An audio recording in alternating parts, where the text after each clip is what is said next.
Bombe Rush Cyberfunk. In this game, gravity is more of an opinion, and for some reason everyone is dancing when they wanna talk to you. This game is also kinda like Jet Set Radio, at least everybody compares the two. But yeah, I didn't play Jet Set Radio, so the closest I got to anything like that is Skate 3, and this game is nothing like Skate 3. But most people who played both games say it could be considered a spiritual successor to Jet Set Radio. But what makes people like this game so much? Is it the Subway Surfer minigame? Probably, but I fucking love the soundtrack and graphics. As you can see, this game uses cel shading. And not only is cel shading superior than every other rendering technique because it looks fucking sick, but the system requirements of this game are also pretty low. But despite the low system requirements, this game looks awesome, kinda like a comic book. Other than that, the overall aesthetic this game is going for looks fantastic. You have all these futuristic locations and people with robot heads, paired with the cartoonish style of cel shading, which gives this game a timeless look, so it doesn't look like shit in a few years. The soundtrack is also just as good. They even got the guy from the Jet Set Radio games, and even though I didn't play that one, it has some bangers that even I knew. And in Bombe Rush Cyberfunk you can definitely hear some of the inspiration in some of the tracks. Probably because they got the lead composer from Jet Set Radio, which alone is a huge plus, but the soundtrack also has some genuine bangers. Okay, the game looks good, and the soundtrack is great, but what is this game actually about? You skate and spray. But like, in a fun way.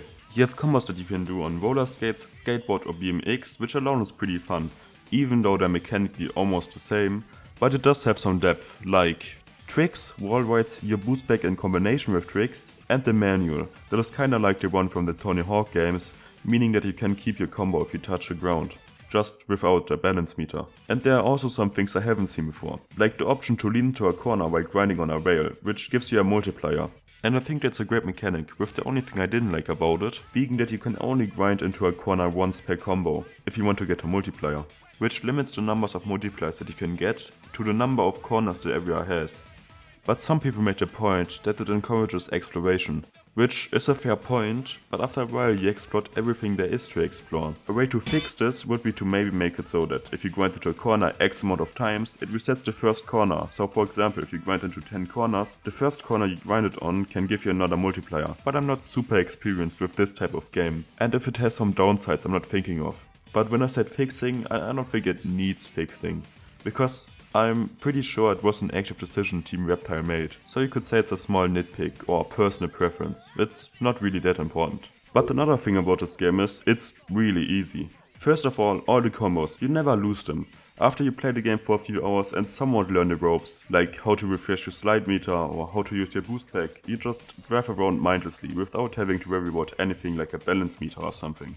But the combos not being hard to keep up isn't necessarily something bad. Just being able to explore everything without breaking a combo is pretty fun actually. So the game being easy in that aspect isn't a bad thing in my opinion. But the objectives that you have to do in this game are way too easy.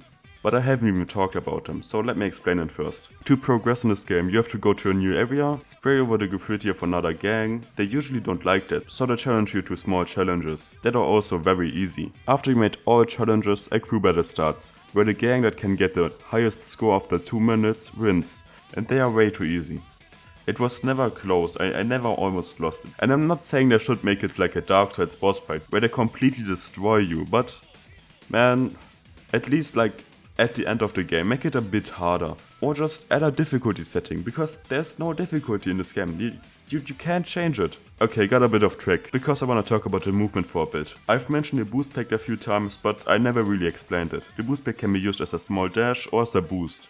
The dash is great for controlling your character mid-air, for things like if you miss a wall ride or a rail to grind on, which gives this game a great mid-air control. And the boost pack can get you from point A to B really fast, or sometimes there's a jump that you can only make if you boost. There's also this thing if you do a manual and do a trick by pressing the boost button, you recharge this meter for the cost of some fuel, which is really helpful and one of the reasons why it's so easy to never lose your combos. There's also combat in this game, and yeah, that's how it looks like.